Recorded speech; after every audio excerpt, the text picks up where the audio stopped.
तर मित्रांनो, आजच्या व्लॉगमध्ये आपलं पुन्हा एकदा स्वागत. आज आम्ही चाललोय जालन्याला, ते बी भरत पाटला संग. शिंदी गाडी गावावरती गेल्यावर आमचा मित्र सुदर्शन येणार होता.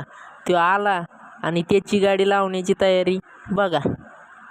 मग काय, भाऊ गेले फळाच्या दुकानावर गाडी लावायला.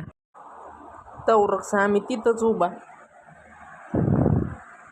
मग काय, आज आम्हाला एकाच गाडीवर जाणं होतं तिघा जणाला जालन्याला, कारण थोडंसंच काम होतं. जाता जाता सुदर्शन भाऊनं त्यांची इंस्टाग्रामच्या आयडीवरचे व्ह्यूज वगैरे दाखवले. आज आम्हाला जायचं होतं ते चिकू सरांकडे डाटा मिक्सिंगला टाकायला. मग काय, भरत पाटील तिथं गेले आणि कॅमेरा संगच खेळायले. बघा तुम्ही बी कशी कॅमेरा संग खेळत होते. तुम्ही विचार करत असताना इतकं विचार करून काय बघताय, तर ते हे बघत होते. मग काय, जालन्याला गेलो आणि नाश्ता नाही केला, असं कधी झालंय का? याचा पूर्ण